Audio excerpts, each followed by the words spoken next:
شکریہ، آپ نے کافی دیر انتظار کیا ہے، دھوپ بھی ہے، گرمی ہے، یہاں کوئی پانی پینے کا بھی بندوبست نہیں ہے آپ کے لیے۔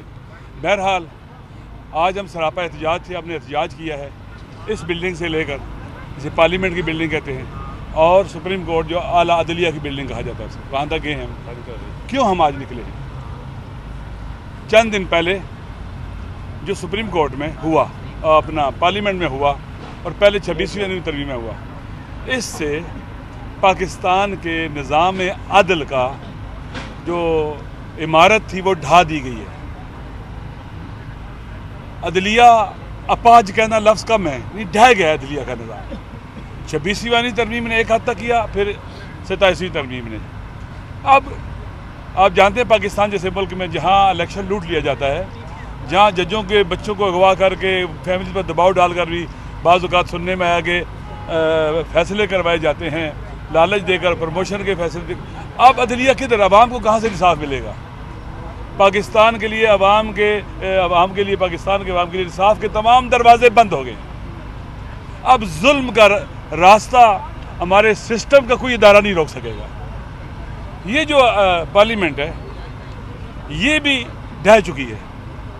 آپ کو یاد ہوگا اسی پارلیمنٹ میں رات کے وقت ایم این ایز کو اٹھایا گیا، آج تک نہیں پتہ چلا کس نے اٹھایا، اور سپیکر وہاں پر بیٹھا ہوا ہے، ابھی تک بیٹھا ہوا ہے۔ شرم نہیں ہے کہ آپ ان کی حفاظت نہیں کر سکتے؟ آپ تو کسٹوڈین ہیں ہاؤس کے۔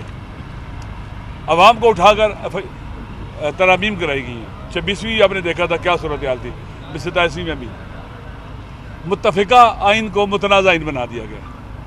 وہ ڈاکومنٹ جو فیڈریشن کو فیڈریشن رکھتا ہے، اب وہ نہیں رہا ہے۔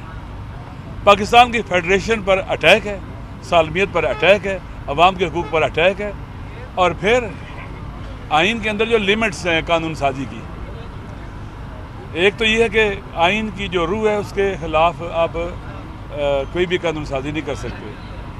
دوسرا قرآن و سنت سپریم ہے وہاں پر، اور حاکمیت اللہ کی ہے۔ پاکستان کے ہاں بس ایک جملہ کہہ کے پھر یہ دیتا ہوں، پاکستان کے آئین کی روشنی میں اگر ہم جمہوریت کی تعریف کریں تو وہ یہ ہے: اللہ کی حکومت منتخب صالح صادق امین نمائندوں کے ذریعے عوام پر، آرٹیکل 62-63۔ یعنی کوئی بھی ایسا حکم جو اللہ کے احکام کے خلاف ہوگا وہ یہاں جاری نہیں ہو سکتا۔ امیونٹی صرف خدا کو حاصل ہے، خدا کو حاصل ہے، وہ تو دینے والا ہے، خدا کے علاوہ اور کوئی جواب دے ہے۔ آپ نے 2 بت تراشے ہیں بندوں کے، 2 آدمیوں کو خدا بنایا ہے، ایک پریزیڈنٹ کو اور ایک چیف کو۔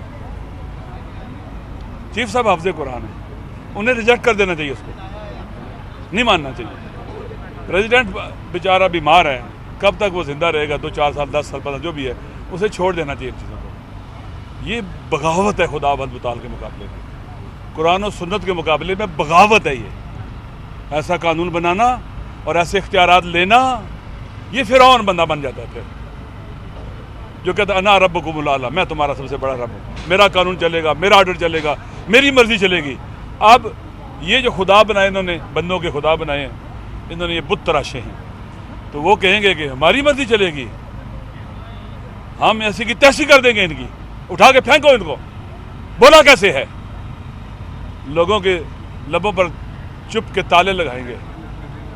بنیادی انسانی حقوق پہلے ہی پامال کر رہے ہیں، لوگ مسنگ ہوتے ہیں، پتہ ہی نہیں چلتا ہے۔ پھر جو کام کریں گے، آج اسرائیل کو تسلیم کرتے ہیں، کوئی پوچھ سکے گا؟ بتائیں۔ وہاں فورسز بھیجتے ہیں جو حماس کے خلاف استعمال ہوتی ہیں، جو کام اسرائیل نہیں کر سکا وہ ان کے ذریعے کرائیں گے، کوئی پوچھے گا ان سے؟ نہیں۔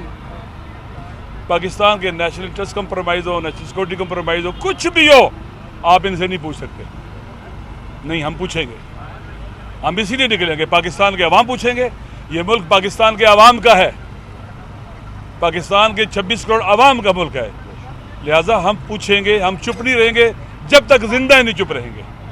اور سراپا احتجاج ہے، آنے والا جمعہ پورے ملک کے اندر یوم سیاہ کے طور پر منایا جائے گا۔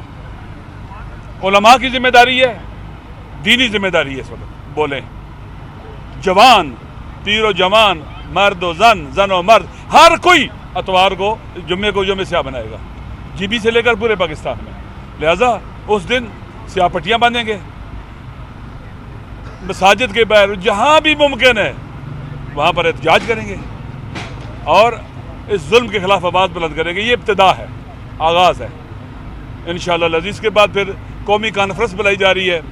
تمام کے تمام سوسائٹی کے طبقات کو, شخصیات کو بلایا جائے گا, جہاں پر پوری قوم کو اور سب لوگ آن بورڈ لے کر یہ جدوجہد جاری رہے گی اور ان کے اضافے کے بعد پھر اس میں مزید طاقت آئے گی. شکریہ. اچھا رہے. بسم اللہ الرحمن الرحیم. میں آقا صاحب کا شکریہ ادا کرتا ہوں اور تفصیل سے بات ہو گئی ہے. میں صرف دو باتیں کرتا ہوں. اس وقت پاکستان غلام ہے اور چند لوگوں نے 24 کروڑ عوام کو غلام بنایا ہے. اشرافیہ کے نام پر ایک بدماشیہ پاکستان کے اوپر مسلط ہے جو بہت بے شرمی کے ساتھ جمہوریت کا, عدلیہ کا, پارلیمنٹ کا کھلواڑ کر رہی ہے. ان کو شرم نہیں آتی. 2 کروڑ 60 لاکھ بچے اسکولوں سے باہر ہیں. 100 روپے فی لیٹر لوگ ٹیکس دے رہے ہیں پیٹرول میں. 14 قسم کے ٹیکس بجلی کے بلوں میں دے رہے ہیں.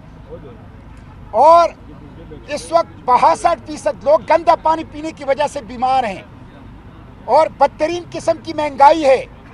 اور پولیو نے پنجے گاڑے ہوئے ہیں. دہشت گردی نے پنجے گاڑے ہوئے ہیں. 2.5 لاکھ روپے ہر پاکستانی مقروض ہے.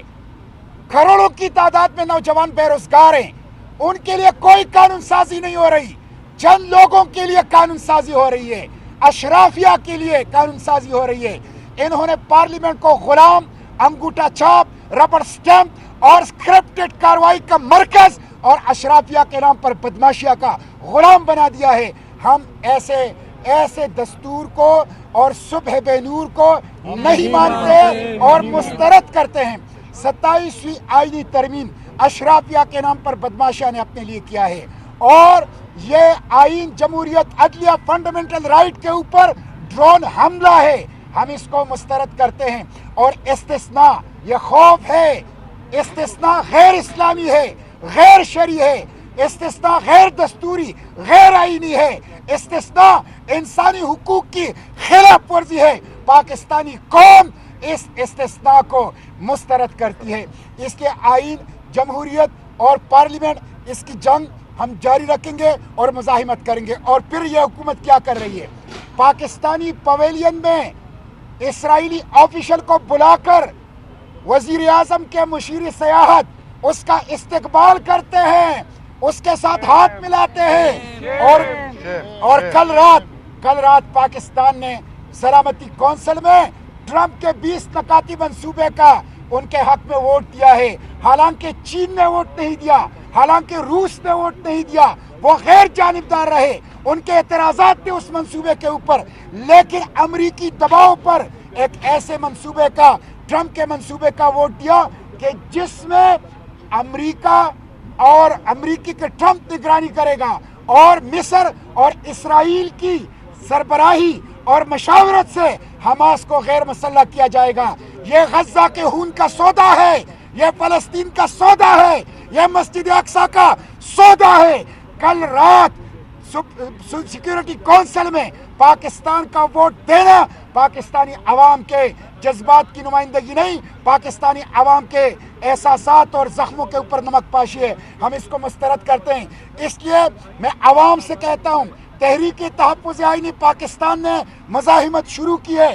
سیاسی قیدیوں کو رہا کرو, جعلی پارلیمنٹ کے بجائے حقیقی پارلیمنٹ بحال کرو اور یہ 26ویں آئینی ترمیم, 27ویں آئینی ترمیم واپس لو.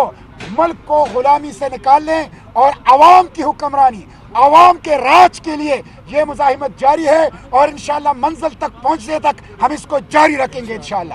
پاکستان زندہ باد.